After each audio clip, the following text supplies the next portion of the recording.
Kidding.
Ladies and gentlemen, there is some wine back here. There's wine and water. We don't have food yet, but there is wine and water. If you'd like some, please help yourself.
Ladies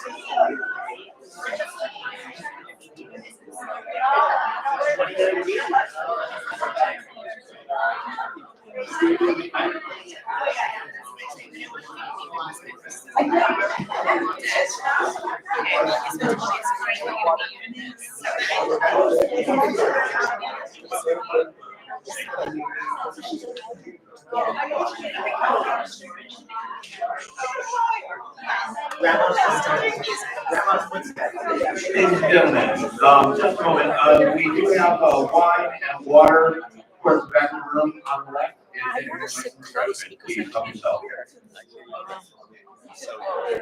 That's too far away.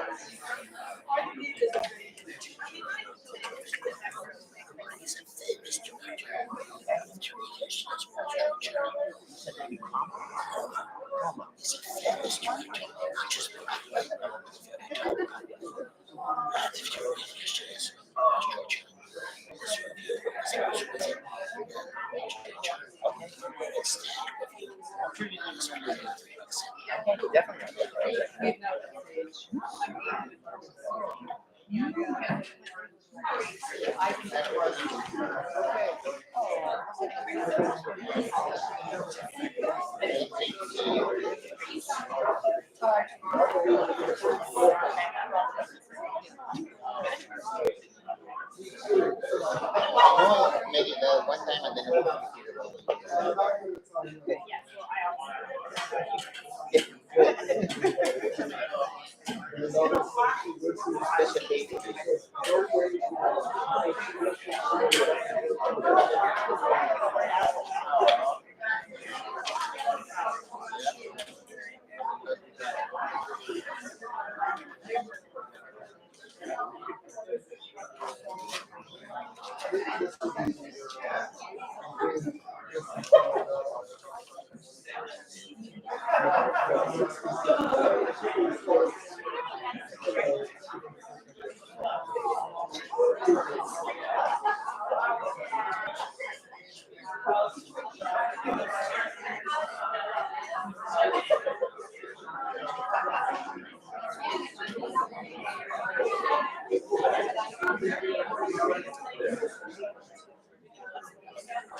Once again, before we start our program in the next few minutes, we want to remind you that there is beverage available in the back of the room. You can count on us getting everything started in just a few minutes, but of course, please help yourself to drinks before we settle in. And Back of the room. make sure you have a lyric sheet for a sing. I'm gonna give you one.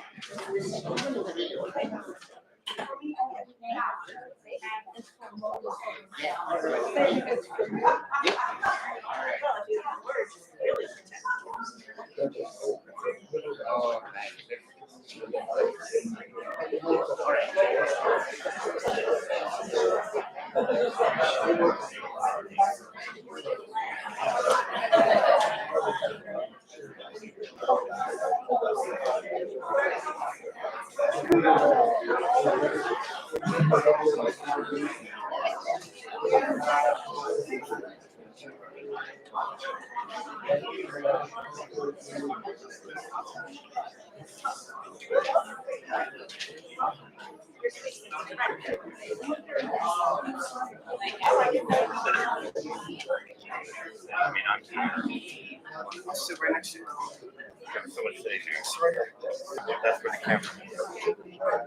Oh.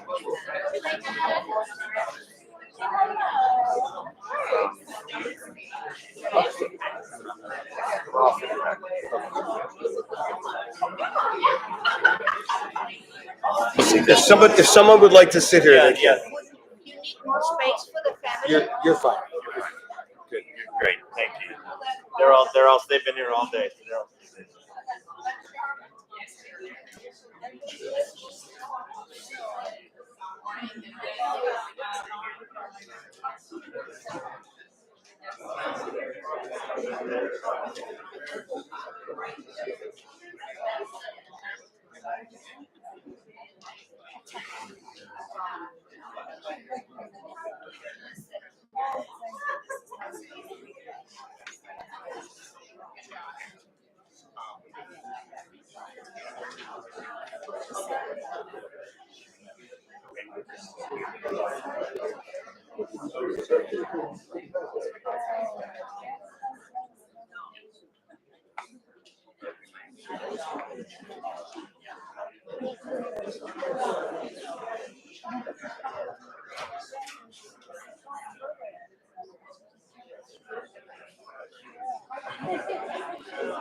Hi, Lola.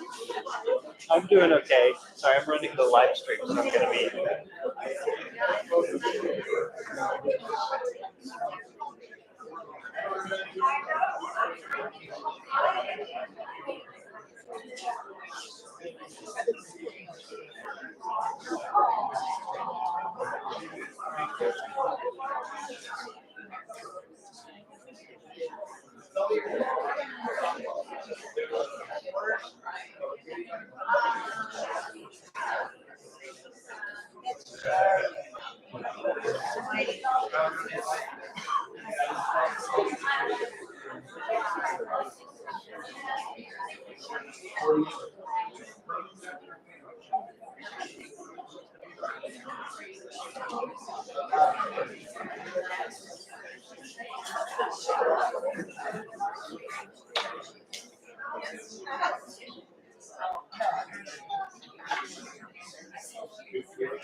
So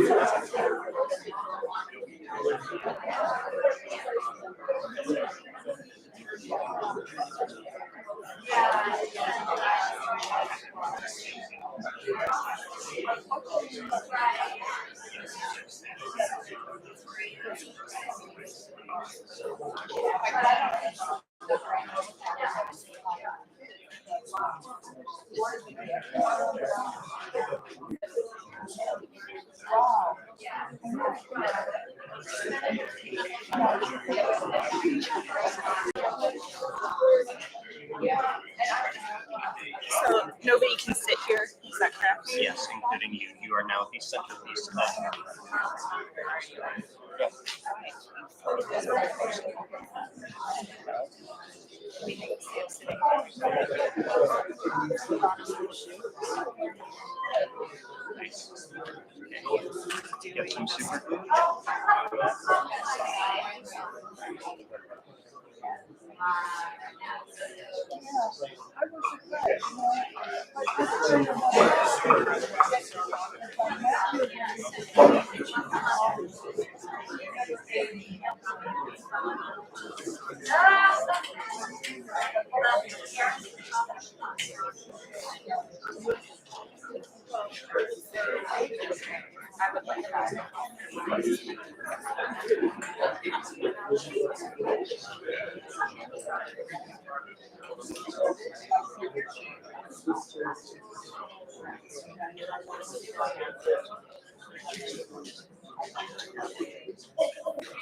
We need to ask for more cheer. Well, they, you know.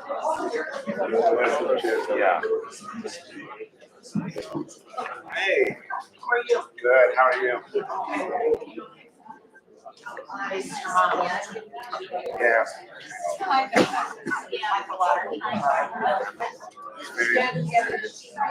Very nice to see a lot of people.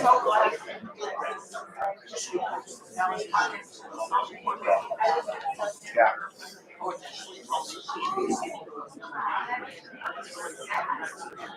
No, it was a little delayed because of me. I was in Hong Kong. So I just tried to find a good day.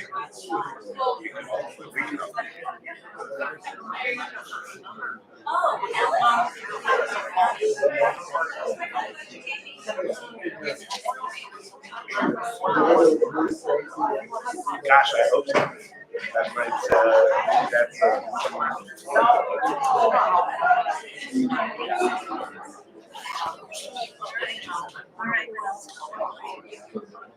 yes, I'm really glad we were able to. I know, this is really a good place to hold this place. Yes.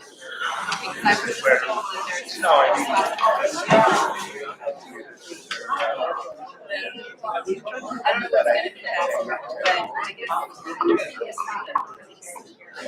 so.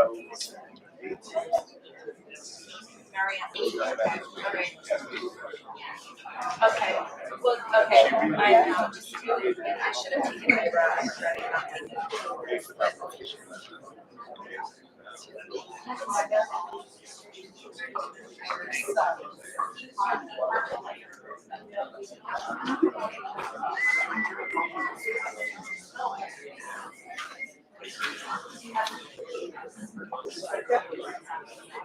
Well,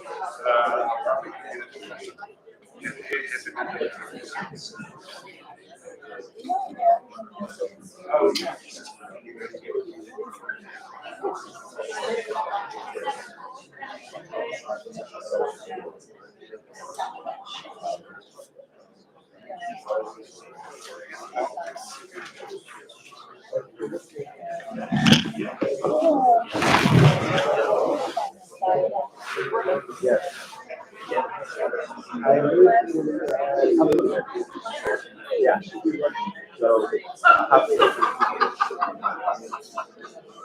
So, Yeah. is this the webcam? Oh. So good. Oh, I get it. Yes. And Jim, can you either slide more over or choose a different seat? So maybe we should put something here so Yeah. people know not to sit on it. I'm also going to.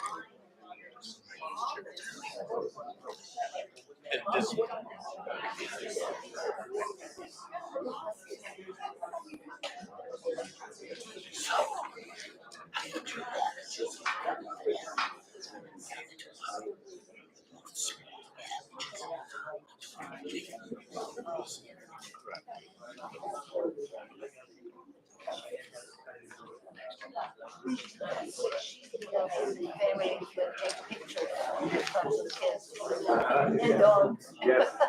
Yes, I mean, this is just the tip of the iceberg. Oh, my. No, no, like yours. My father.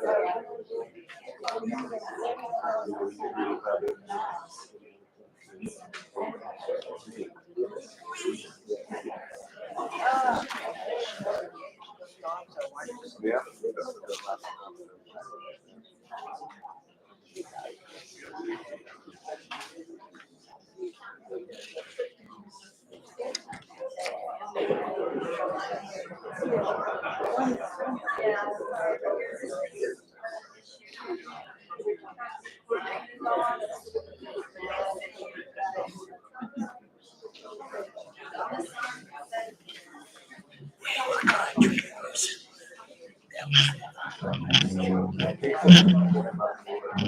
I mean, I don't remember.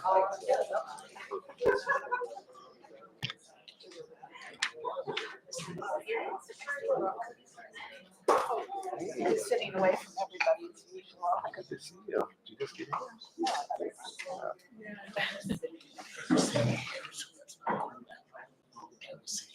Yeah. It's just gonna be a few more minutes. here? Continue your chatter. We're waiting for a few members of the family who are parking. Please enjoy the wine, coffee, and water. Yeah, especially also you need like there's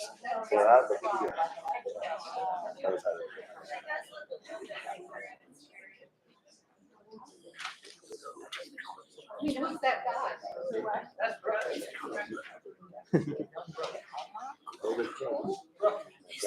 Yes? Your picture was up. We weren't sure. You're being identified. I see.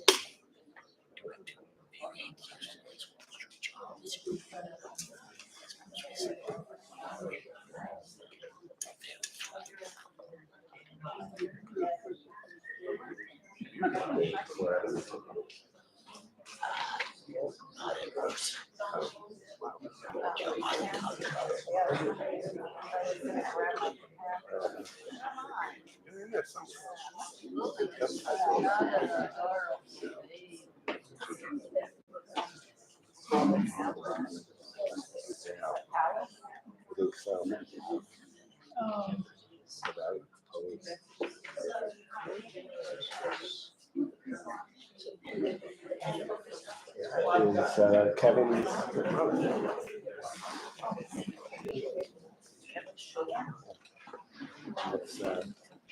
That's, oh, there they are.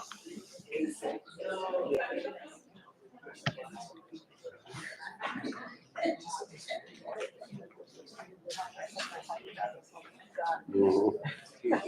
That's what that's what he's going for. Right.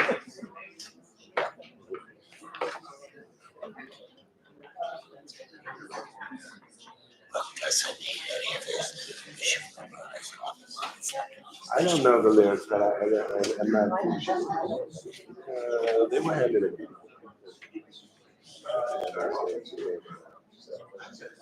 I don't need the.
Good afternoon.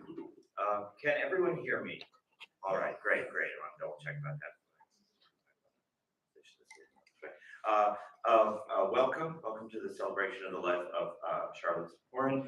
A couple of announcements. If everyone has it already, would you please turn off your cell phones? If there's any confusion, if you're having any trouble turning off your cell phone, raise your hand. We're happy to help you. One of the ushers will help you. Someone next to you, I know that they change them constantly, so they get more complicated every moment. So if you're having any trouble, please let us know. Please silence your cell phones.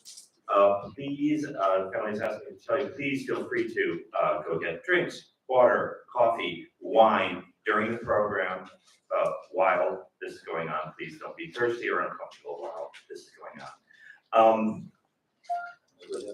That's all for housekeeping, right? My name is David Cromer. I'm a friend of Charlotte's, a lifelong friend of Charlotte's youngest son, Brooke. And Howard Wallach, also friends with their youngest, Brooke. Like many of you, we share wonderful memories of the Ziporyn clan. By the time they got to Skokie, their bright light shined. We were all taken by, at least for David and I, we had not previously been exposed to a home of so much culture and art and books. But notably, it's not the Skokie way. It's not what we think. Notably, her husband, Dr. Marvin Ziporyn, and Charlotte were so gracious in spirit, exposing us to so many wonderful things, and really just of generous spirit. David and I have wonderful memories of always being included and invited to family celebrations and milestones, and it's very humbling to see all of you here who know this, that spirit of culture and art and generosity. It's the Ziporyn way, and we're glad you're all here today, and David will continue. The program today is speeches and remembrances from Charlotte's friends and family. They'll just come up one by one. They know their order and speak, and there'll also be some music played by family, grandchildren, etc. The children. And so that will be that, and then we'll wrap it up. If there's time at the end, we'll ask if people have any specific memories of Charlotte they'd like to share, so we'll get around to that. So we'll be hearing speeches and listening to music today. I only have one thing to say about the thousands and thousands and thousands of kindnesses shown to me by Charlotte Ziporyn over the decades that I knew her. Howard and I, around middle school, roughly became very, very close friends, a very kind of connected group of three strange boys with their youngest son, Brooke, and we were to spend every day together after school till Brooke's house was between our houses, so we were always there.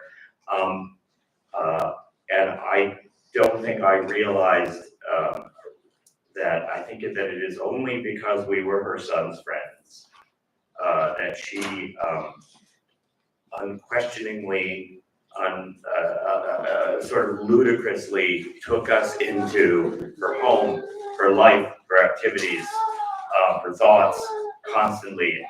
She was unfathomably generous to me, and because I was so young, I did not realize that not everybody does that.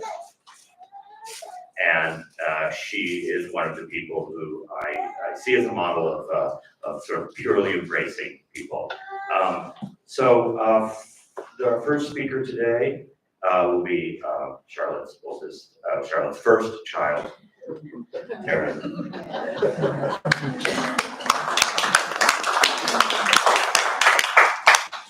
Thank you, David. I did tell them to say I was the oldest and then retracted on that.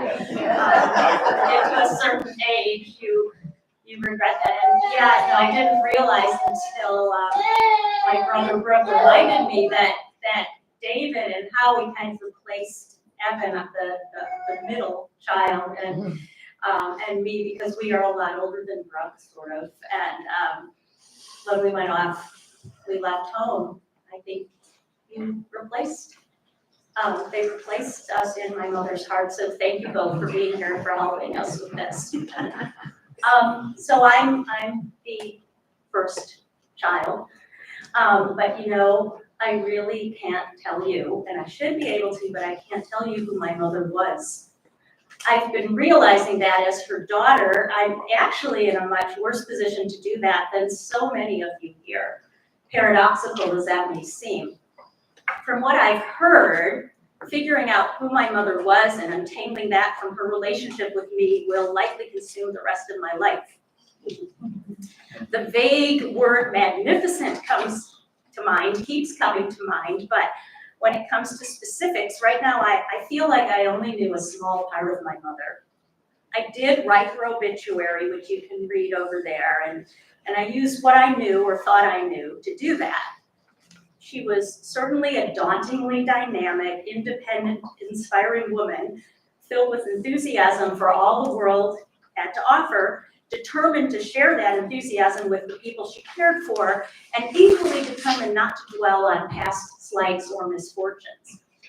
She was also determined to reject mindless convention and to admire and often aid people who shared that determination. These lifelong qualities are likely why her own mother, my grandmother, described her firstborn baby as, quote unquote, a little devil. It was said with affection, maybe even a little admiration, but that characterization in and of itself suggests that my grandmother was someone who had definite ideas about what her baby should be doing. And my mother knew it. She likely also knew that her mother had similarly ambivalent feelings when her daughter grew into a self-described tomboy who enjoyed climbing on garage roofs with her friend Diane as much as playing with baby dolls. I knew from these and other stories that my mother had always been a person who believed she could be more than what others told her she must be. That made me immensely proud and awed, though I was never able to convey that to her competently or sufficiently. But whatever admiration or understanding I had and have is still so very little of who my mother was. Now that she is gone, I see that more every day. Maybe other mothers show their whole being to their children, though I doubt it. For my mother, I believe it was a point of pride that she did not. She was, as I wrote in the obituary, and as her own mother rightly observed early on, fiercely independent. But part of what I mean by that is that she prided herself on not interfering too much in her children's lives, not burdening us with her expectations, and not putting her own burdens on us.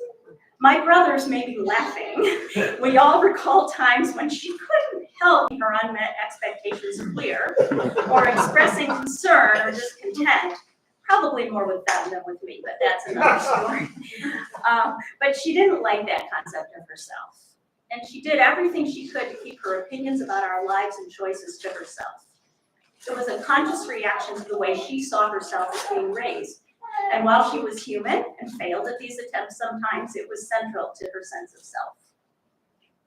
These were only some of the qualities that made her a wonderful mother. I remember comparing the mothers of two neighboring friends before Skokie to her when I was about 8. Mrs. L was too strict. Mrs. H, too nice. But my mother was just right. Sure, she made us bring our dishes to the sink, walk the dogs, follow bedtime routines, and practice our instruments. But she didn't ration bread, fuss over spills, or restrict us from a grown-ups only living room. She had a busy work and social life, but she still always found lessons and classes and camps and doctors and dentists for us, organized birthday parties, vacations, and outings to beaches, zoos, museums, concerts, and plays, often including our friends, some of whom are here, and gave us a taste of the various shenanigans that she and Dad got into with their eclectic collection of artist, actor, musician, pundit, professional, and sometimes lonely and struggling, but always interesting cronies. She was not just a thoughtful, generous mother, but also a rock of support. Those who only knew my mother in her latter years may find this hard to believe, but I grew up thinking of her, despite her rejection of convention, as the epitome of competence and reliability. I could always count on my mother to do what she said she was going to do. I could always count on her to know how to politically phrase a business letter, know what to wear or bring, or how to handle a sticky social situation. I used to worry about how I would ever manage if I didn't have her to help me with these things. I think my children know the answer to that now. But anyway, despite these virtues, I don't think that being a mother comes close to capturing my mother's essence. Please don't misunderstand. As I said, she was a loving, loyal, and dedicated mother and grandmother. She adored her children and grandchildren. She has one of her great-grandchildren in the room today. And I know we all brought her great pride and joy, as so many of you apparently heard from her frequently. But to her, being a mother or grandmother was a given, one of the roles you had in life, and fulfilled unquestioningly, just like being a daughter or a sister. These roles, regardless of the burdens or the bliss that they brought, were an inextricable, even core part of her being. But they do not begin to describe who she was or the life she made for herself. No, the grown version of that little devil was clearly not going to let these roles or any of life's non-negotiable realities define or overshadow the life she chose. A life filled with an abundance of friends, projects, and escapades, many of them, as we all know, quite fascinating. That's why it makes so much sense to be celebrating her here at the Admiral in Chicago, near her beloved Lake Michigan, and surrounded by so many people who knew different aspects of her story and can help piece together who she truly was. She knew that story was worth celebrating too, at least ultimately. Last spring, I stood with her in her apartment, visiting the city with my daughter, Palace, and 2 of her little boys.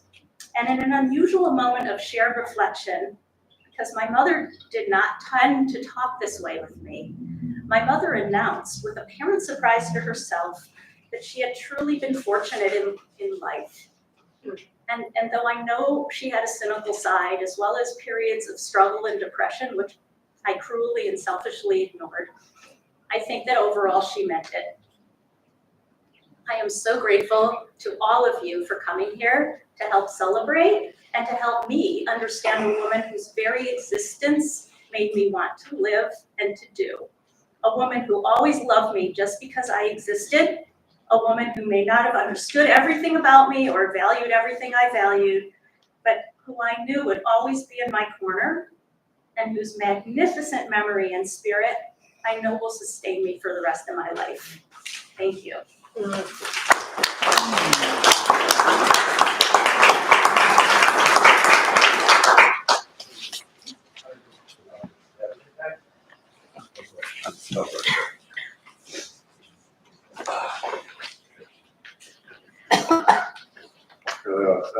I'm Brooke Ziporyn, Charlotte's last child. But still, I was always the youngest child, and I still am. And I'm really happy you were all able to join us here. My sister gave a really, I think, moving and almost comprehensive overview of some of the things that some of us have known about my mother. Is that better? I was going to talk about a song I used to hear my mother singing when I was a small child. A song about loggers. Loggers is not somebody who logs on a computer, but someone who works with logs, turns out. I didn't know what a logger was. I was a small child. I knew very little about anything. What little I did know was mostly stuff I learned from my mother. Things like how to brush my teeth, how to tie my shoes, how to sit at a table, how to get on and off escalators in shopping malls, that sort of thing. The kind of infrastructure of being a person. The days since her death, I've felt that trajectory back to ground zero laid bare, unraveling what it means to have had a mother who got one up and running as a human. I've felt her presence lately in the midst of doing these little, mostly unnoticed tasks that make up most of everyday life. Turns out that one is not born knowing these things, that they have to be learned, and that when I learned them, even if I don't remember when or how, was from my mother. Those memories are not pictures of remembered events. They're lived, embodied rhythms of weaving one's way through the world, sort of deportment of being here. That knowledge is not knowledge describing facts about the world, but know-how in walking around in it. And my mother taught me all that. But she had not taught me what a logger was. The logger song went like this. As I sat down one morning inside a small cafe, a 40-year-old waitress to me these words did say, I see you are a logger and not a common bum. For no one but a logger stirs his coffee with his thumb. So I did not know what a logger was, but I did know what a lawyer was. And that's what I thought the song was about. I knew all about that. A lawyer was what my mother was. That really was about all I knew about what a lawyer was. But as I said, I knew very little about anything. So that was already a shining citadel of clarity within my sense. So I'm a very charged word, lawyer. Lawyer was mommy. The song then was apparently about lawyers, and the new piece of information about lawyers like my brothers was this, that they stirred their coffee. The song held considerable fascination. On the one hand, it was deeply mysterious. What was it supposed to be telling me about my mother? Was it an unusual thing to stir coffee with a thumb? Was it an achievement to do so, or an embarrassment, a symbol of something? Is that what she was doing all day when she was in that equally mysterious place called downtown? Leaving me, quite the mama's boy, for quite a long time, pining at the window for her return at 6 o'clock, 3 days a week. It raised many questions. But on the other hand, things being thoroughly suffused with mysteriousness was not so unique to me in those days. It was just part of the commonplace, cartoonish mysteriousness of almost everything. As I said, I knew almost nothing about anything, and to me it was really no more outlandish for coffee to be served with a thumb than with a spoon. I had no reason to think one was more ordinary or remarkable than the other. I was not even clear on why coffee needed stirring in the first place. The idea of stirring a beverage was just as mysterious to me as doing some particular implement or body part. It was just part of the everyday fabric of living to have some weird new detail about the world nonchalantly thrust on you without explanation, which we were apparently expected to accept as a well-known obvious reality. No more likely and no less likely than the fact that there exist things called cars or trees or daytime or nighttime. That was the period when that song about this mysterious quality of my mother entered my life. There was nothing outlandish about something being outlandish. Everything was. Now, there's an interesting comment to all this. It turns out that the song really is about an outlandish, cartoonish character. I didn't know this then. I never looked at the lyrics of the song until about a month ago after my mother had passed away. And I had this memory come to me and got curious about the song my sister also remembers, and I think also made the same mistake about the lyrics. It turns out it's about the extreme ruggedness and hardiness and brute mightiness of these mythical figures called loggers, not lawyers, as it happens.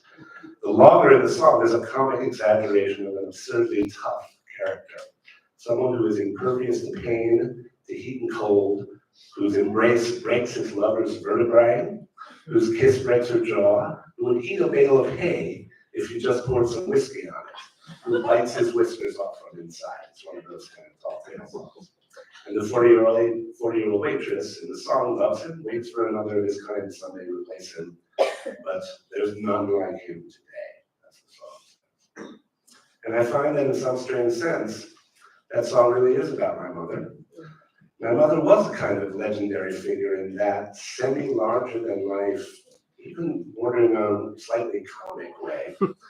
She did seem impervious to pain. I think of the time she gashed her knee on a car fender before walking several miles to meet the family for lunch, carrying several large parcels, mind you. I think it was February. Arriving with blood dripping down her leg, and she had barely noticed. She was so intent on joining the family festivities. I don't know how many present can remember that incident.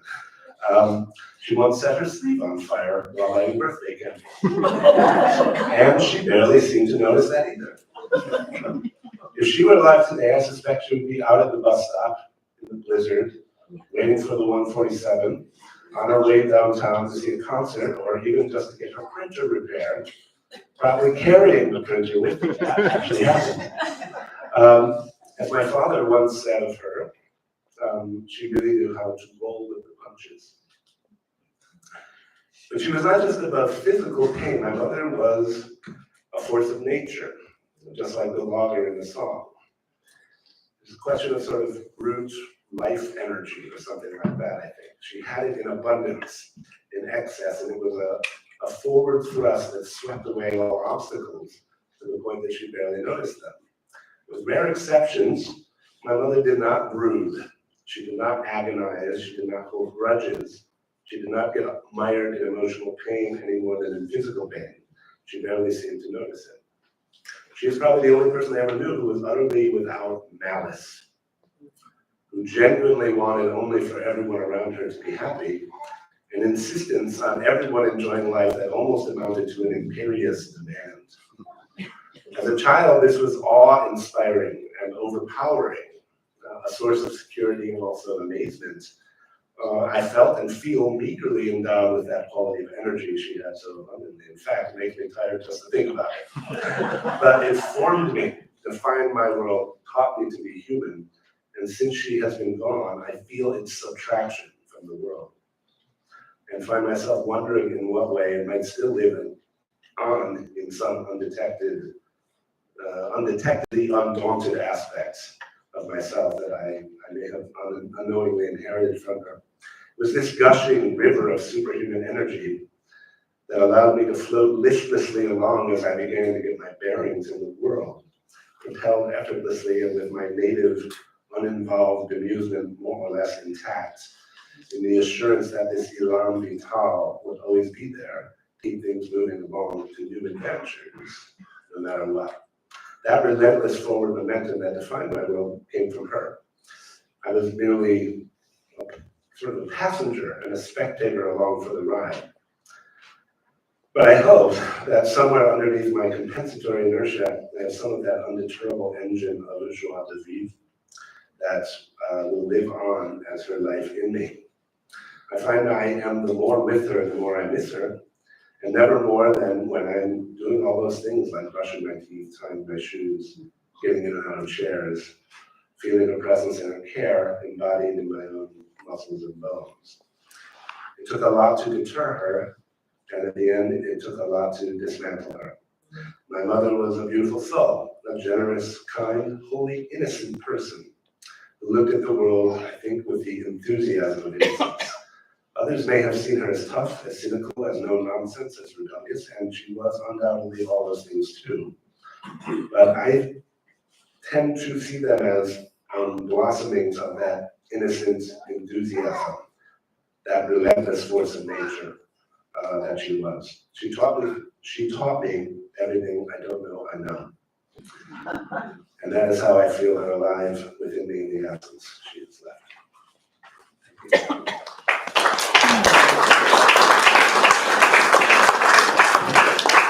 Thank you.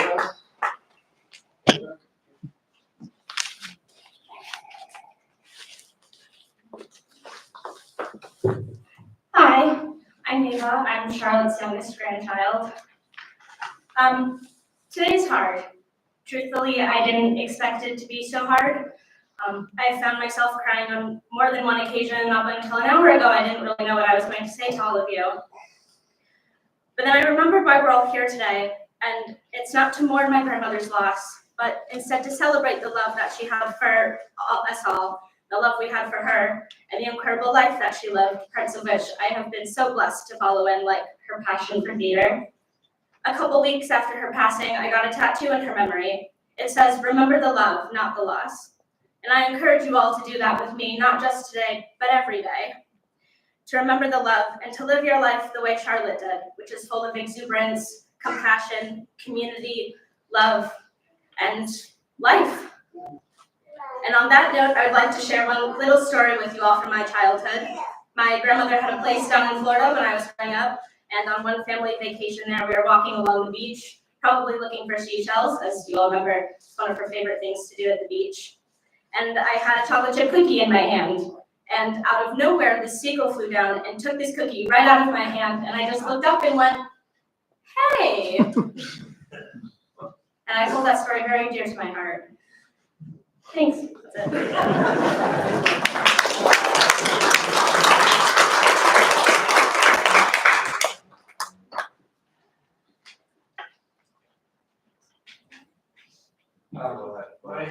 My siblings and I, and some That was really like one of my mother's favorite songs.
Hi everyone, I'm Solon. I'm Charlotte's grandson. I'm the youngest child of Tara. And I'd like to share a few thoughts.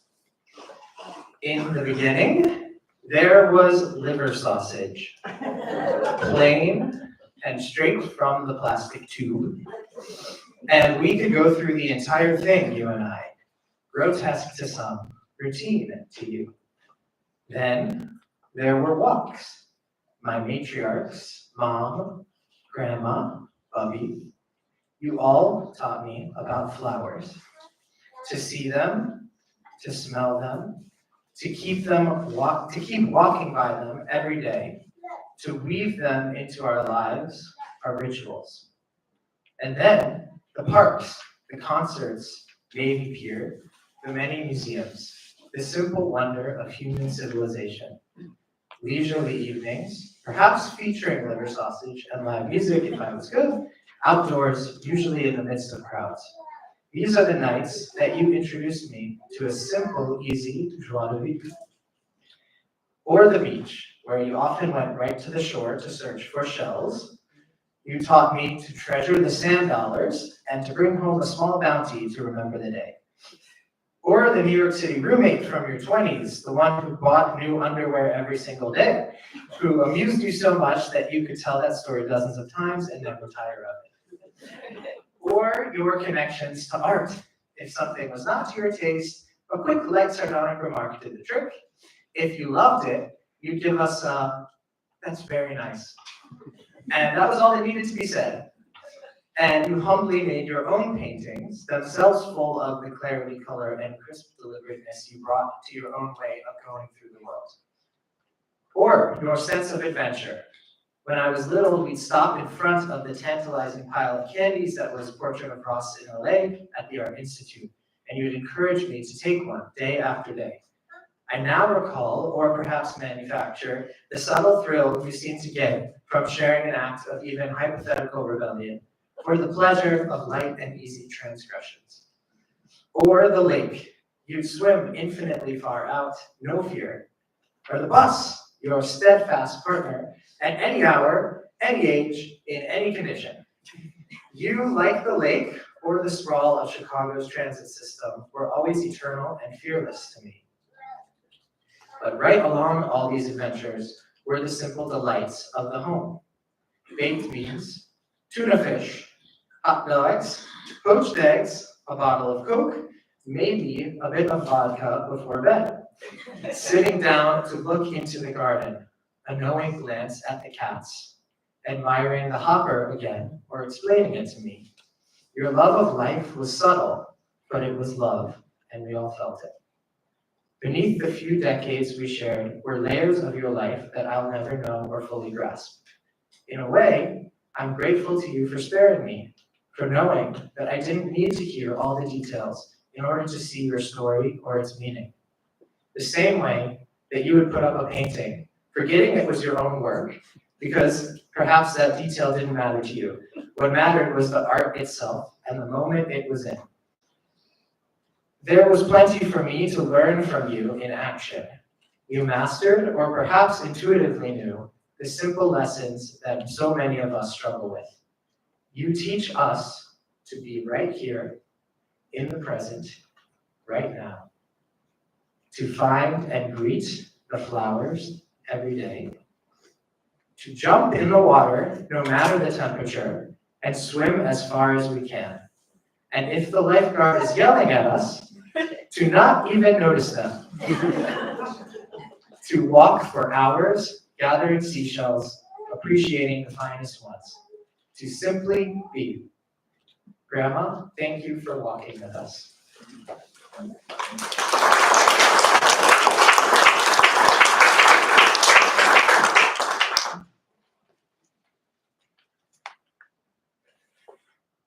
My name is Emma, and I'm Solon's wife.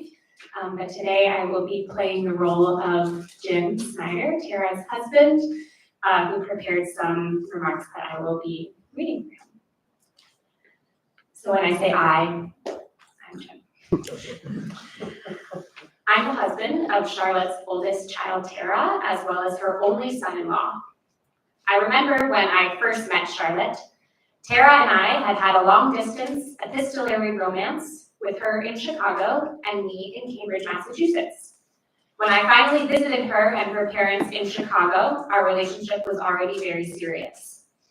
During that visit, Marvin and Charlotte demonstrated grave concern that I wasn't adequately familiar with the arts and the merits of Chicago.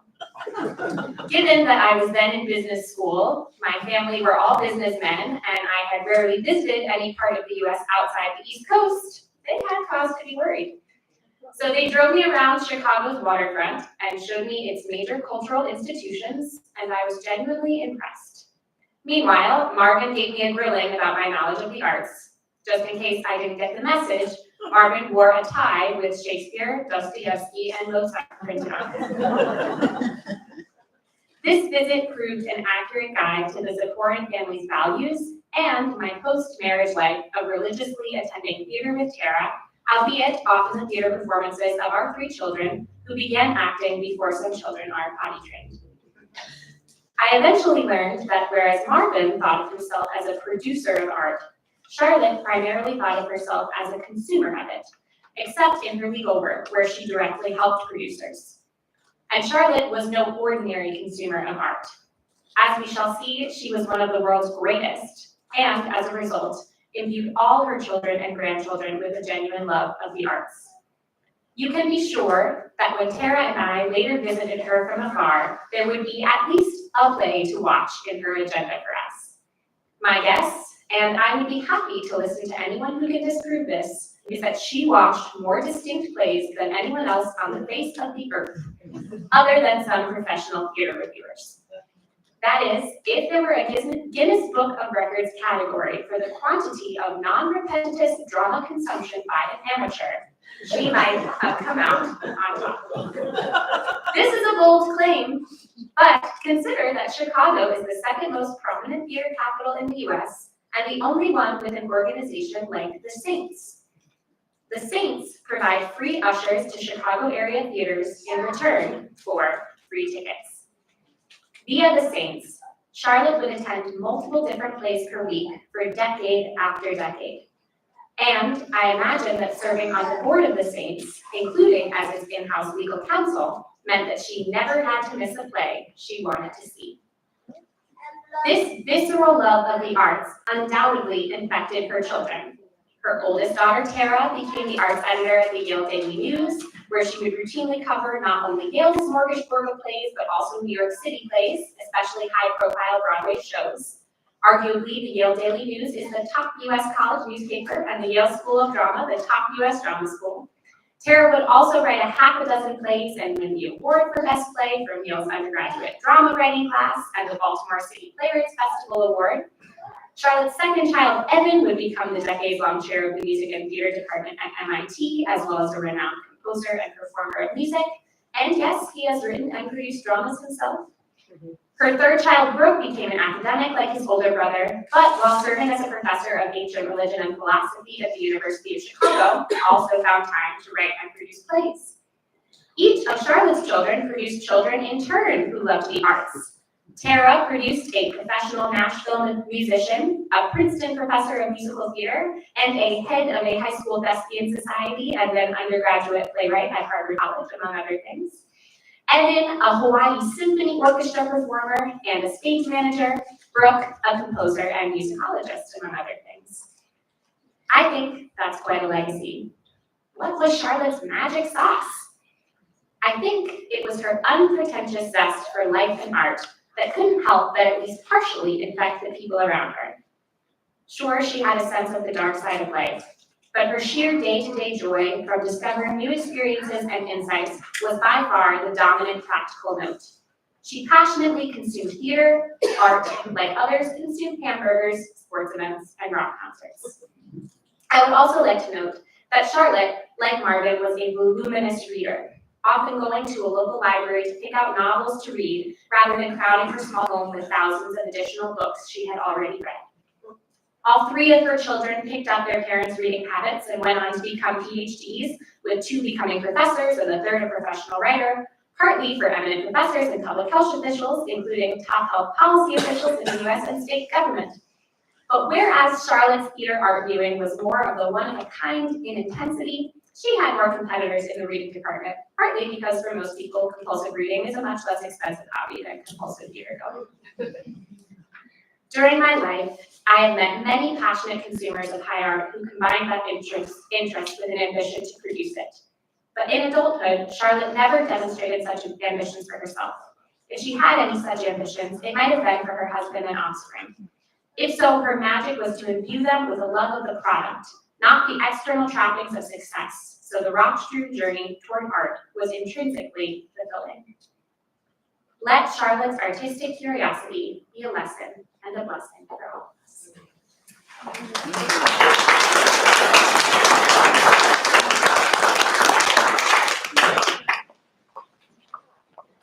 Hi, I'm Sage, Charlotte's granddaughter. As everyone here knows, my grandma lived a very active life, and not just because of the coffee. I think much of Grandma's community involvement stemmed from her love of the arts, which she tirelessly supported. For example, she attended and ushered shows, organized to create and protect a local mural, donated money and gave away grants, served on the board of the Saints, and dedicated her legal career to supporting the arts. Grandma also loved experiencing the arts and nature herself, and as a child growing up in Chicago, I got taken on many of her excursions to museums, theater, the Botanic Garden, beach, zoo, symphony, opera, and ballet. Part of taking me on these trips was babysitting. Grandma watched my siblings and I a lot, which is hard for me to remember or adequately appreciate, but I know was a sacrifice and necessary to my life. She also raised 3 kids, many more grandkids, and spent many years taking care of her mother and her husband until they died. My grandma gave much of her life to supporting others who couldn't reciprocate. But excursions with my grandma were not just babysitting, since they continued past my need for a caretaker. They were also about experiencing the arts and nature together. However, while I loved adventures with grandma, I often felt a distance over what exactly we enjoyed about them. For example, as a child, my favorite Art Institute artwork, like Solon, was the contemporary installation made of free candy. As an adult, my favorite work was the picture of Dorian Gray, a deliberately hideous painting representing the degeneration of a soul through a repulsive body. By contrast, my grandma's favorites seem to be Degas' ballet dancers or Renoir's girls in pretty dresses, paintings that have depth, but I never really knew what she liked about them. But our different ways of connecting with art and nature was okay. I actually liked just doing things with Grandma. She never yelled at me, she never lectured me, she never criticized me except about how I played violin. And she often praised me and she really listened to me. I liked talking, eating, reading, and traveling together. I even liked hanging out with her friends. And my grandma had a lot of good friends. People just liked spending time with her. Besides museums, my strongest memories with Grandma are seeing plays. Grandma attended and supported theater with the zeal of a churchgoer and converted me into an almost equally zealous attendee. 2 years ago, I took Grandma and Barbara to a play at a local theater near here. Grandma had recently moved into assisted living in the Harbors, and during the move, she tried to give away all of her possessions because she was certain her life was over. But months later, she was alive, and we went to this tiny production of like 12 people in the round and sat in the front row, almost on stage, so I knew she couldn't sleep through it. The show was Martin McDonagh's The Pillow Man, which takes place in a dystopian totalitarian state and is about this young writer being tortured right in front of you for the dark fairy tales that he wrote. I really didn't think Grandma would like it. This play, The Pillow Man, is named after one of the young writer's stories. It's a story about a giant creature made of pillows, the Pillow Man, that visits adults on the verge of suicide. The Pillow Man travels back in time to that suicidal adult's childhood and convinces that child to gently kill themselves in his soft embrace to avoid a life of suffering. The story is a complicated allegory that also serves the purpose of comforting those left behind after child death. After we left the theater, my grandma told me The Pillow Man was the best play she'd ever seen, and she was eager to discuss it, which we did that night and the next day. Grandma had already lost much of her memory, yet she'd noticed important symbolism that I had missed, and she helped me understand the show better. It meant so much to me that she still loved art in a way that wasn't pretentious or escapist, but that stemmed from a desire to truly engage with life, even when it is painful. I know these last few years were hard for my grandma, losing so much of her mind. The end of her life was awful to watch and I'm sure to experience, but she never let her suffering prevent her from taking every moment up to the very end to go out and take a walk, hear a symphony, gaze at a painting, read the paper, or argue about a play. However much she lost, and knowing things would only get worse, she always looked forward, trying to better this world and enjoy it herself. She made reasons to live as long as she could, and she died in a beautiful place that she loved, supported by family and friends. Grandma didn't need a pillow man because she had so much to live for and so many to comfort her at the end. And like the young writer in the play, she left a legacy in the stories, art, and adventures she inspired so many of us to seek out, which I know will ease our pain as we suffer the loss of her incredible soul. Thank you.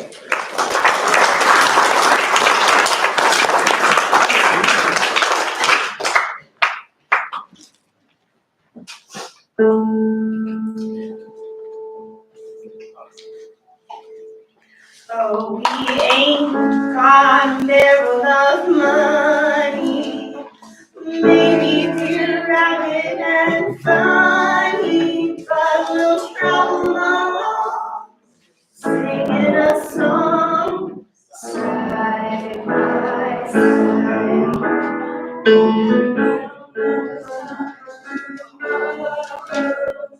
Maybe it's trouble and sorrow, but we'll tell no more.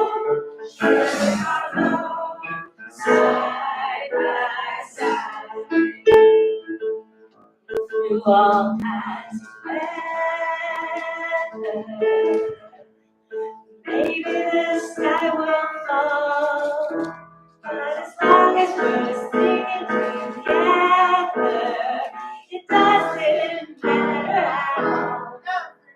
When the others have quarreled and parted, we'll do the same as we started, just traveling along, singing a song, side by side, side by side, side by side.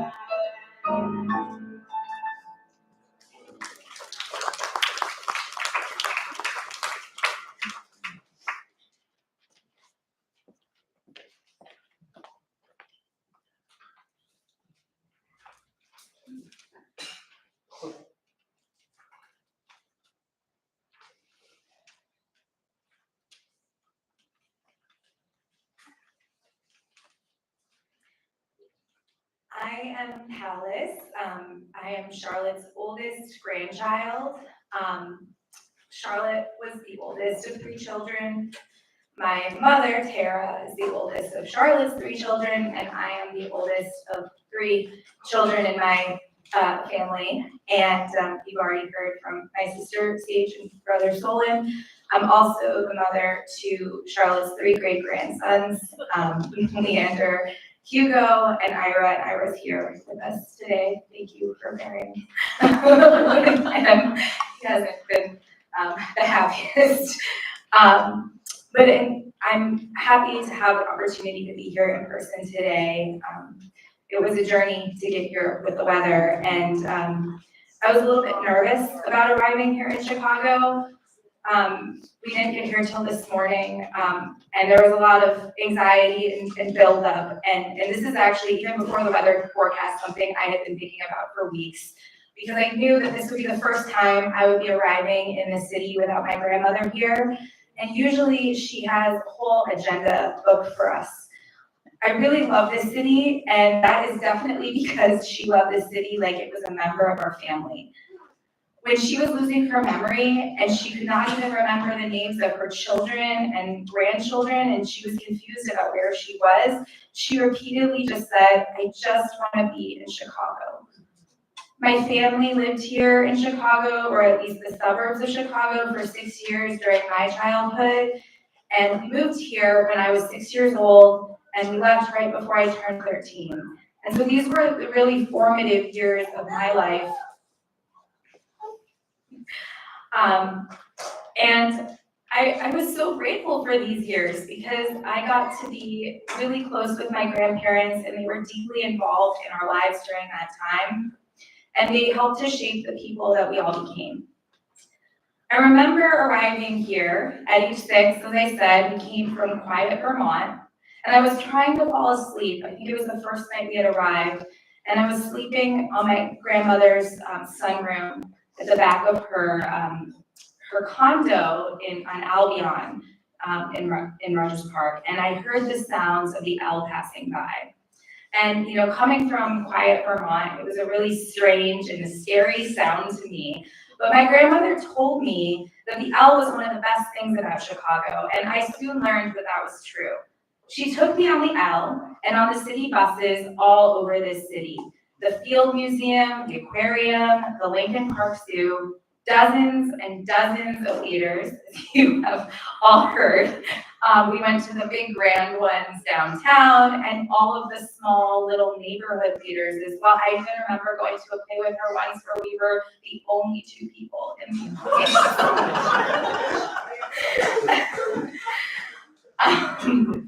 We went to concerts, we went to the ballet, we went to the symphony, we did walking tours of historic neighborhoods, we ate food from all over the world.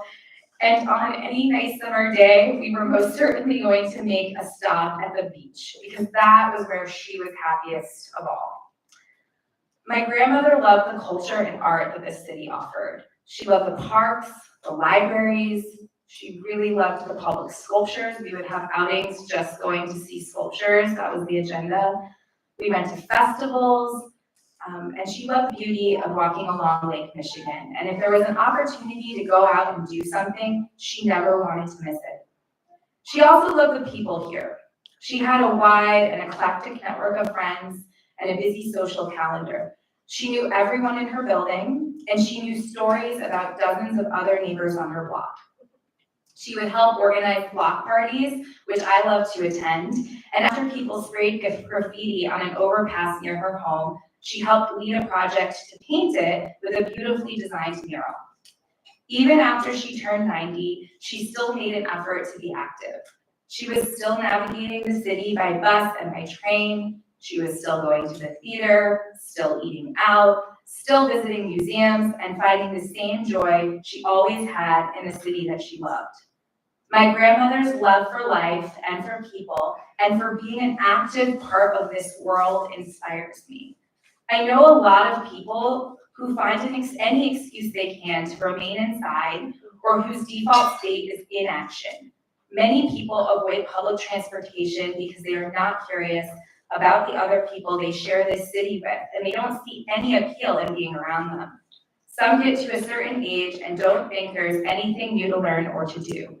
My grandmother was the opposite of all of that, and that is why, until a couple of months ago, she was truly living a vibrant and meaningful life. I visited my grandmother last March with 2 of my children, and we had as active and as full of a trip as ever. We went to the Field Museum, we ate in Greektown, we spent a day at the zoo. I even dragged her along to a children's museum, which was crazy. And we did so much, and we had a great time. And then I came back in October after her health had begun to decline dramatically, and it was striking to see the difference from just months before. There were hours and even full days in October where she barely recognized me. And on the last full day I was there, it was a rare, almost 80-degree day. I think it was the last one of the season. And I decided to take her on a walk in her wheelchair. And earlier that morning, she didn't know who I was. She didn't remember my name. But as soon as we stepped outside onto the city street, it was like something clicked. Feeling the sun and seeing the city life pass by and catching a glimpse of the lake, I'm not sure what it was, but it helped her snap back into herself. And suddenly, and it really seemed miraculous to me, she started directing me and asking me to take her in a direction that I was not familiar with. And I was very skeptical because given how she had been the previous couple of days, I had no idea if she was taking me to a real or an imaginary destination. But she swore that if I followed in the direction she told me to go, we would end up in a beautiful historic neighborhood where we could see unique and gorgeous historic homes. I know you like architecture, Palace, and I want you to see this, she said to me. And she remembered my name. And she remembered that we often talked about houses when we walked together. And sure enough, after about 8 blocks of walking, we ended up exactly in the neighborhood she was describing to me. And we had a perfect and a lovely walk, and I'm so glad we had one more opportunity to do so. On the Uber that I took to the airport during that last visit, I remember thinking that leaving the city felt different. And I wondered what it would be like to come back here after my grandmother was gone. Chicago has its own look and smell and feel, and all of those inputs are inextricably tied to my grandmother in my mind. How could I come back and fully enjoy a city that made me think of my grandmother at every turn without her? I was scared getting off the plane this time around, but as soon as I stepped into this place, I felt gratitude for the love I feel for my grandmother, for this city, and for the life that she lived and the time that we spent together. And I am happy to be here and reflect on the wonderful memories I have with her, with all of you. Thanks.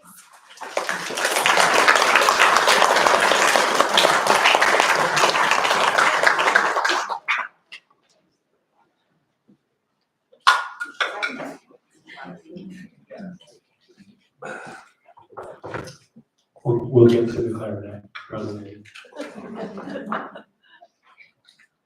I'm Evan, the middle middle child. And I want to say some things about my mother's voice. I remember as a little kid going to the grocery store with her, sometimes alone and sometimes with my big sister, Tara. And being just a little bit too big for the seat in the cart, or maybe they didn't even have seats in carts back then. That was how long ago it was. And occasionally I would get distracted. I'd wander off, or maybe just linger in another aisle, coveting Cocoa Puffs or Lucky Charms, or maybe I wasn't even in another aisle. Maybe I was just out of her sight line. And the second my mother would realize that she didn't know where I was, she would immediately start screaming my name, like really loud, in the store, at the top of her lungs, just, Evan! Evan! Evan!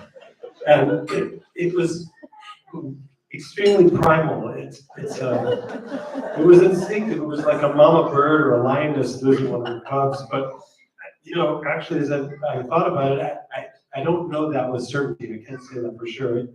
It might have been policy. It was just what you do.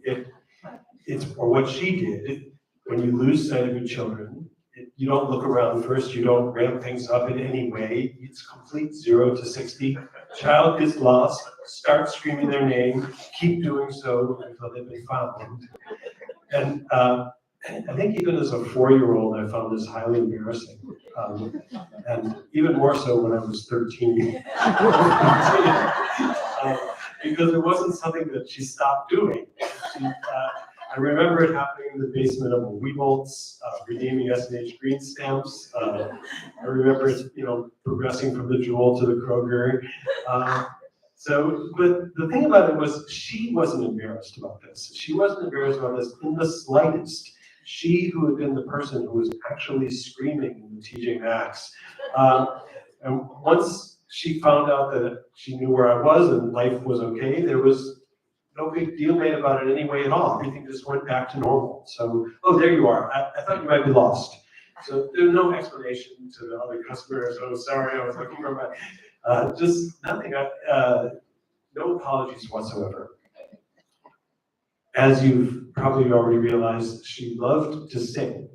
And by that, I don't mean that she had aspirations to be a singer, or even that she felt particularly good about her singing voice. She liked singing with us, to us. You've already heard that from several of my family members. She liked singing to herself too, I think, but she didn't think highly of her own voice. In the family ethos, the way we define each other, and who knows how these things get to be this way, but they are. She was the one with the, quote, bad voice. And maybe one could take that in a couple ways, because as we grew older, we realized, as you've already heard from Brooke, that many of the songs she taught us were just a little bit not safe for work.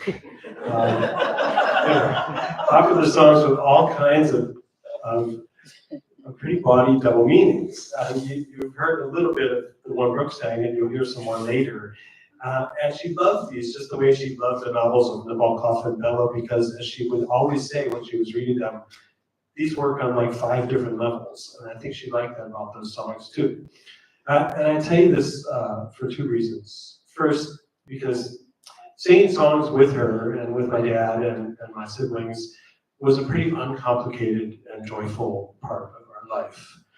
And not so many things are that simple. Even in a musical family, as you probably gathered, we're a pretty musical family, maybe especially in a musical family, a lot of issues can play themselves out in the realm of music, like ego, expectation, competition, resentment. But in this particular area, singing songs together on road trips, pretty much mostly, I think, that was pretty simple and pretty pure.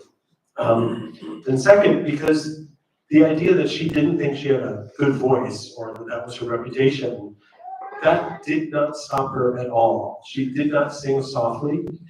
She didn't have a bad voice at all, actually. She didn't make apologies. She didn't try to blend in. She didn't try to polarize the lyrics. She was in it, fully herself. She sang. And because in that family ethos, the other person who was considered not to have a good voice was me. This was very validating. I would actually say it was quite empowering because it taught me that it didn't matter what people thought about you. If you took joy in what you did and it would help you feel more alive in yourself, you do it. I learned that from my mother. When I went to college on the East Coast, I suddenly realized for the first time that I had a Midwestern accent. And for whatever reason, whatever misguided reason, this was not considered the norm. And I would introduce my mom to my new friends, and she would just be absolutely delighted to meet them. And I would be totally embarrassed. And I mentioned this to a good friend, actually, who's here today, but I won't embarrass them. And she said, are you kidding? That is the most beautiful Chicago accent I've ever heard. And it really was. And I was never embarrassed by her accent again. In the final months, when things got really difficult for her, it was hard to hear the weakness creeping into that voice. Not because it was a sign of where things were going, but just because I really missed the sound of her voice. And it's why we were all blessed with those kind of miracles that Palace mentioned, the final weeks when she would suddenly return to herself and her voice would return, even if it were just to soliloquize from the hospital bed about the cheesecake at Mariano's, which suddenly became very important because I had to try it. It was absolutely divine. And just hearing her speak about that cheesecake, those words in that way, it just brought it all back. This summer, she had a lot of visits from members of our family. And I don't think this was just because we knew the end was coming so soon. It was more because we all just loved her so much and we wanted to be with her. And like I said, sometimes visits and family relations are not so simple. Her memory was going. She was starting to have trouble with everyday words and objects. And the thing is, that this really bothered her. She knew it. She did not like it. So in June, I spent a Sunday afternoon with her, along with my brother Brooke and my daughter Ava, who you met. And we were just killing time before it was time to go to the airport. And I think we knew that this was the last time that particular combination of family might ever be together again. And that unfortunately turned out to be true. So we were looking at old photographs and somehow we started singing songs. And finally, it was not easy to find songs that all of us knew, or all of us had good feelings about. But finally we hit on the lyrics to the title song from Guys and Dolls. And from the patter intro, and we sang the whole song from What's Playing at the Roxy, I'll tell you what's playing at the Roxy. Story about a Minnesota man so in love with a Mississippi girl that she suddenly gives up everything and moves all the way to Biloxi. And into the song itself, when you see a gent paying all kinds of rent, you can bet that he's doing it for some doll. When you see a guy reach for stars in the sky, you can bet that he's doing it for some doll. I know the words have got a little dated, but we were all smiling, we were all laughing, we were all loving in our own way, and just loving the moment. We knew it was something very special. So now when you see this guy reaching for stars in the sky, I'm absolutely reaching for my doll of a mother, Charlotte. So I want to play a little piece for you. This is a short version of a piece I wrote called Garden, which was more about meditation and about merging with the life around you. But some of you know that my mother loved to garden, and her life was her garden, as you've heard. So I wanted to play this for her. So here it is, and then afterwards, her dear friend Judy Gardner is going to speak.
Hi, every one of you. I know you're all here for the same reason that I am, and that is because we're mourning a good friend, a family member, a colleague. I was so fortunate with Charlotte. She was my downstairs neighbor for 25 years and a close friend for all of that time. She had 1 million people in her circle, and I was one of them. I was so fortunate to be there. As David Cromer mentioned about inclusion, from the very first moment I met her, she included me in everything that she was doing. I became a part of what she was doing at that moment. What Brooke said about not paying attention to physical issues brought a real sense of of inner laughter to me, because I remember watching the Republican convention late at night one night.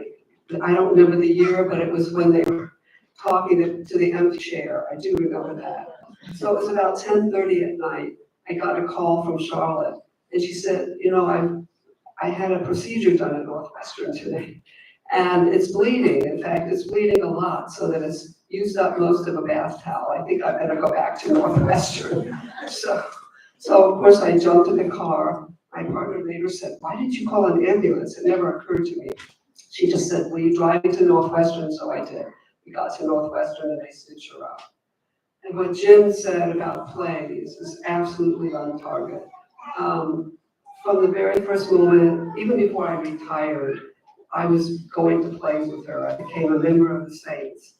I remember actually several times she got me to use Barbara Cullen's name tag because Barbara couldn't make the play. And I knew, and that was before I joined, so I didn't really have a name tag to join the Saints. But she got me there under false pretenses, and we both knew that we would be barred from the Saints if somebody found out. But it didn't deter her. So we shared so many adventures, and the memories just keep coming back every time I think about her. And because we live so close together, I have these mundane daily memories of her. I saw her at least once a day, because we walked together to the armory 4 or 5 times a week for kettlebells or Pilates or yoga. And on the way, we shared stories books that we had read most of the time. That's what we talked about, because both of us were passionate readers. And I remember her one time talking to me about a book she'd read called A House in Bali by Colin McPhee. And she said, she had just finished it the night before, and she said, you know, do you think I should call Evan? I think it would make a good opera. So, and as we all know, it turned into an opera. We actually flew to Bali to see the premiere. We flew to California to see it. I think we went to New York as well. So it became a very successful play, but it was one of Charlotte's great ideas. I also remember an unusually warm December day in late afternoon, December. We decided to go for an impromptu bike ride.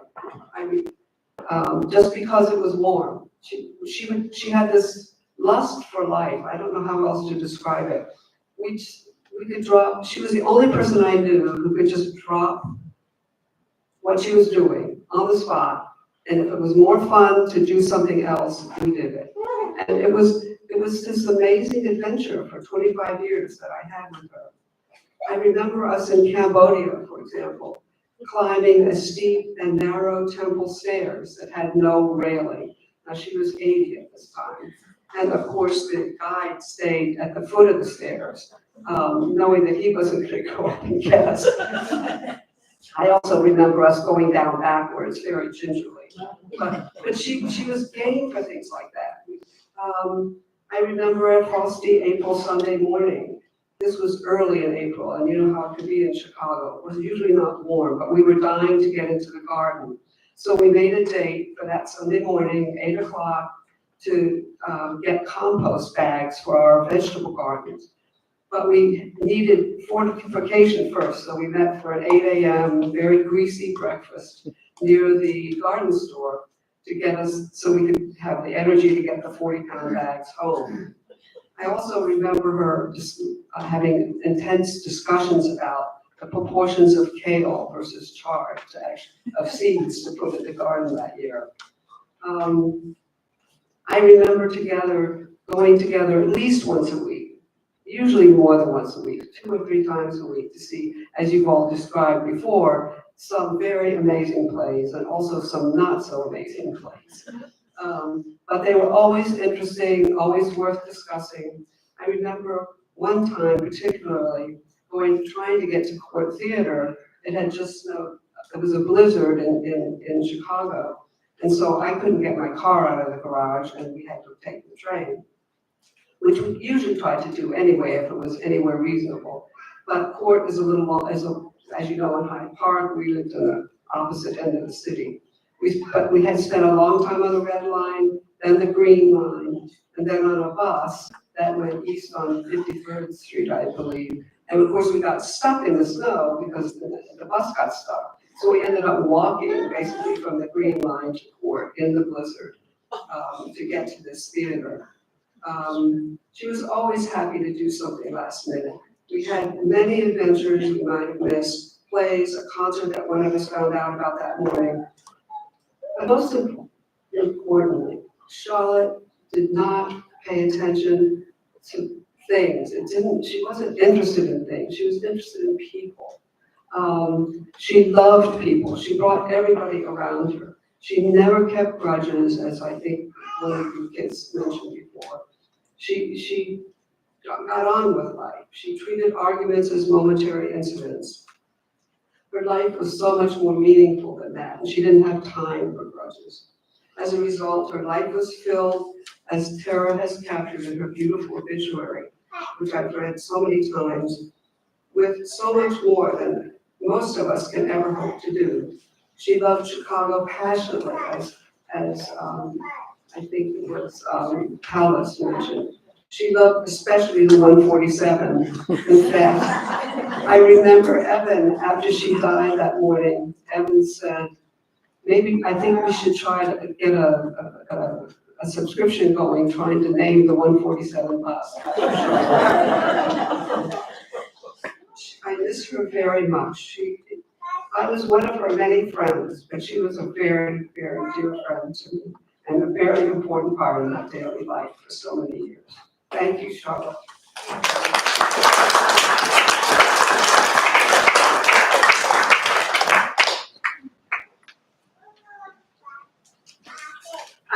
Robinson, friend of Charlotte's. I'm afraid I took her to many of those plays with me. Charlotte and I were Saints colleagues. We shared a love of Chicago theater. We both served on the board and various committees at the same time. Now, to get to the Saints headquarters, Charlotte had to walk 4 blocks, take 2 different L's, walk 8 blocks in all kinds of weather. When I learned that she lived close to me, I started bringing her home from all these meetings. We often ushered together, especially for far-off theaters. We already talked about Court and Writers Theater. Any theater like that that involved a car and a long drive. Ever enthusiastic, she kept volunteering to use the scanner, even when the electronics totally baffled her. Several years ago, she started regularly forgetting her cell phone and her hearing aids. On one particular winter night, we were scheduled to usher. I came to the Admiral to pick her up, but she wasn't here. Nor did she answer her phone. I didn't know Brooke at the time, but I looked him up and I contacted him and I said, "You know where she is?" And he said, "No." In desperation, I traced the route to the theater that she would have taken. Walking 6 blocks, Lawrence bus, walking another 6 blocks along the railroad tracks at Ravenswood. Sure enough, I found her there dodging the ice on the sidewalks, and we went to the play. Moving to the Admiral was very good for her, and I know it gave her security, especially after her stroke. She took full advantage of her programs and services, such as rides to the Grant Park concerts. She'd say, "Chris, well, I can come at 12 after water aerobics." I also enjoyed the lectures and musical programs, especially when the Whifflepoos came. She seemed to adjust quickly. "Everyone has a story," she would say at dinner. She'd say, "He's a geology professor. He's a lawyer. She used to be a ballet dancer." All people she had met. On one fun weekend, we drove to Bowling Green State University in Bowling Green, Ohio, where Evan was being honored for his music contributions. BG was my alma mater, go Falcons. So we looked at my old dorm and classrooms in between concerts. There was a lovely interview with Evan, and he popped up here and there between rehearsals and concerts and spent time with us. By coincidence, Charlotte also had a friend in Bowling Green, believe it or not, and we ended up driving her to Chicago.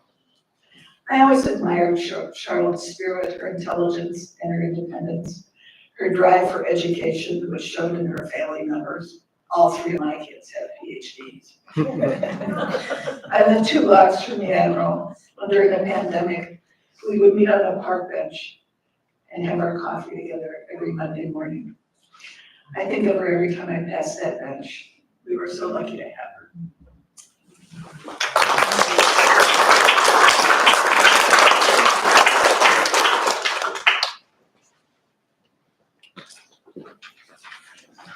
I believe Ann Cullen going to speak.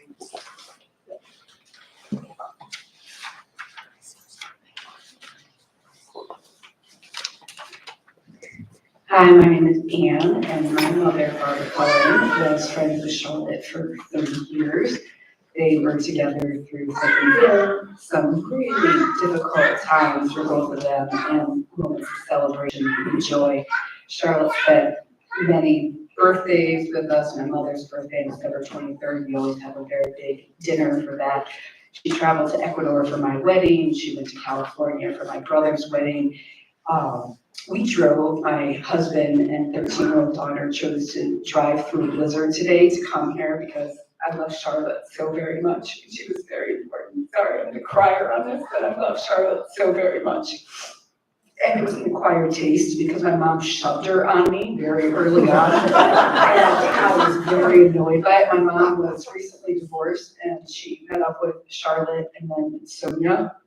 And My mom's trying to, after having been a stay-at-home mother, support herself and us, and Charlotte took her under her wing, was her lawyer, her friend. They traveled the world together. I traveled the world with Charlotte. I did not appreciate traveling to Florida with Charlotte on January 1st when I was 21 years old. They picked me up at 8 a.m. Charlotte put a book on tape and played it and then quizzed me on it when I woke up. I was very surly, and she played it for the entire time that we went down there. There's so many stories about Charlotte I really enjoy. First of all, I love seeing the kids and the grandkids because I know everything about you. You guys don't know anything about me. I know every single detail about you. And it is spectacular to see you in person, to hear and see that you are even more fabulous than she described you as. Just a couple, I'll just say a couple things. One, I love the comment about Charlotte and sleeping sage that you said in the plays. My mother was very jealous of Charlotte's ability to fall asleep in a play and then wake up and then have total recall of what happened in the play. And my mom's like, I'm completely awake in this, and I don't know anything that took place. And I don't know how Charlotte was able to do it. And then the Mariano's cheesecake for me is the chocolate chip cookies of Mariano's that she talked about all of the time. And then the beaches, and then talking about, Eva, when you were talking about going to the beach in Florida, we drove down there and went on the beach. So swimming with Charlotte was something that we did together. We swam at her mother Bess's place in McCormick, at the Breakers, here at the Admiral with my children at Albion Beach.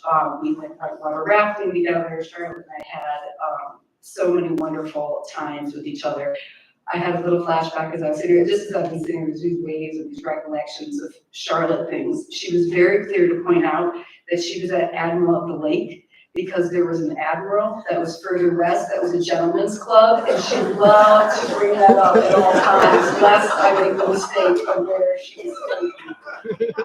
Three quick stories about Charlotte. One, I love that Trudy brought up about the Saints. It might have been you, Trudy. But my mom's, one of her favorite stories of Charlotte's is that Charlotte called her up and said, Barbara, you are in so much trouble. And she was so gleeful when she said this. And she had given my mom's name tag to someone who committed some crime with the Saints. And she said, you are never going to be allowed to usher there again. So that was a wonderful one. A second one. It wasn't you, Trudy. Okay. I'll let you guys discuss that later, but I'll just remember that. Barbara, you're in so much trouble. Second one is about all the superstar children. Well, first of all, I just have to say that my brothers and I, she celebrated our achievements, even though they pale in comparison to the Ziporyn children, and so I never felt that I was second class. But I did ask her, Charlotte, what is your secret to success for these wonderful children? Her answer is I took amphetamines while I was pregnant, and I was a little I just want to say I don't know that recipe, but she's very proud of that. And then the third story that I'll say, my kids' favorite story, is they traveled quite a bit with Sonia, my mother, Charlotte, and Sonia. And one time they were in an elevator, and who was in the elevator but Mark Anson and Jennifer Lopez. And so she turned to Jennifer Lopez and she goes, oh, I love that bag. I think I saw it at Target. Did you get it at Target? Jennifer Lopez said, no, it's Balenciaga. And Charlotte did not miss the beat. And so I would drive in 10 blizzards to honor the life of Charlotte Ziporyn, and I feel so blessed that she was in my life, that she was such a dear friend to my mother. She modeled to me how to take care of her mother, how to be a friend, and I'm just so glad to be here today.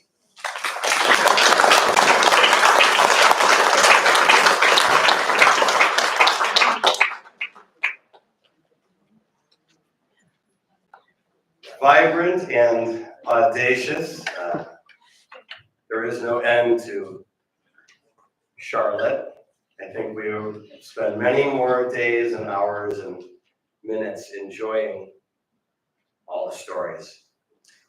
Thank you to everyone that was able to come up and share. By no means is this afternoon concluded. In fact, the family wants to make sure that you will stick around and share even more stories. There is food, there is beverage, there's actually a nice display out there. I also want to say thank you to the folks here at Admiral the Lake behind the scenes, Harris and the volunteers who help us make this possible. Obviously, there's a lot of TLC and warm wishes for the Ziporyn family. The grandchildren, the children, everybody is very, very happy that you could be a part of today. And David, wrap it up. Well, it was a great honor to share this day with you, and thank you for inviting me. I flew in yesterday, so I forgot to pack a jacket and nice shoes, so I'm very sorry about that. The last thing I'd say is I was texting with Brooke the other day, and we were just exchanging some thoughts, and I said one of the things I had said about his mother, and he said, he said she was a person utterly and peculiarly without malice. So intent on everyone around her having a good time that it almost became a demand. So in honor of Charlotte Ziporyn, we demand that you have a good time. Thank you very much.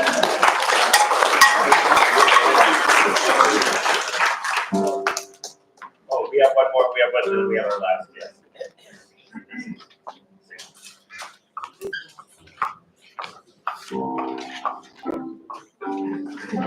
One evening as the sun went down and the jungle fire was burning, down the track came a hobo hiking and he said, boys, I'm not turning. I'm headed for a land that's far away, beside that crystal fountain. So come with me, we'll go and see the big rock candy mountain. Join along if you can.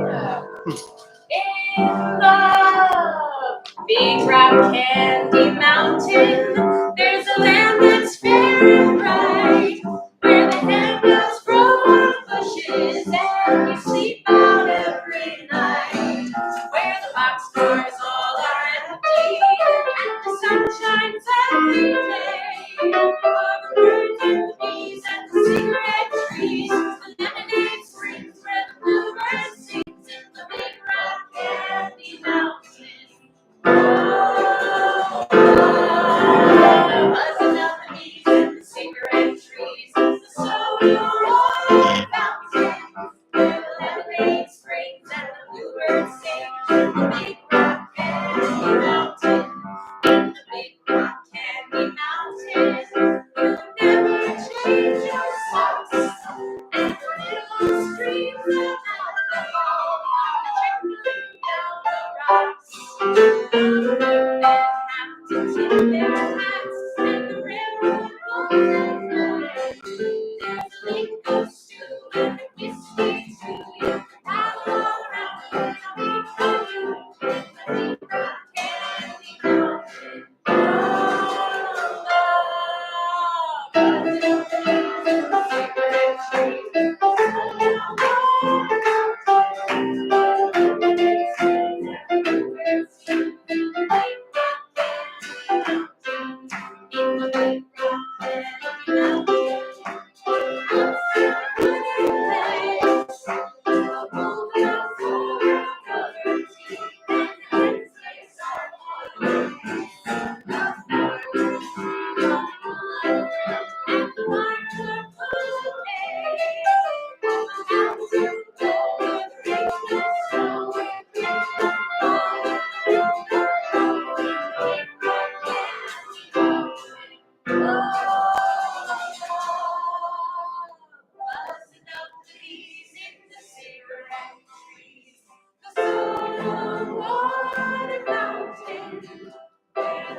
the ocean.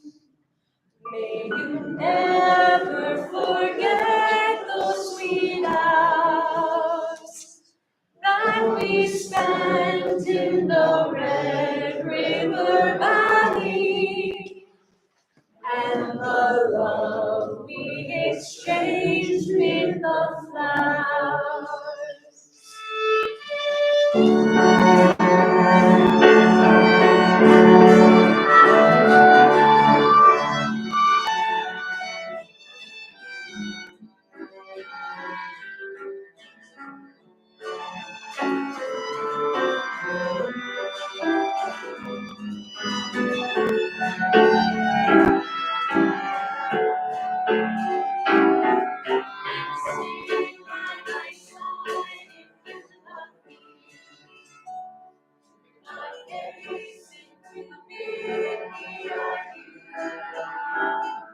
Just remember the Red River Valley, and the ones that have loved you so.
Well done, by the way. Very so. Wow.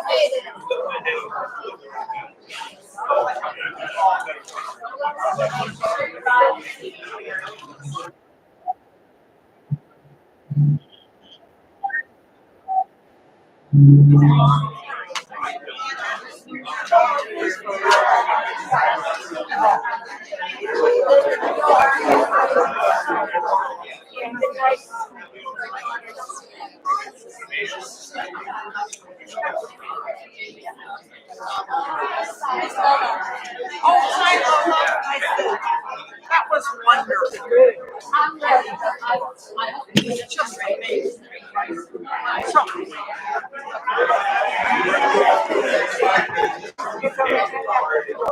Yeah, we're meeting at 5:45. Okay. I'll see you then.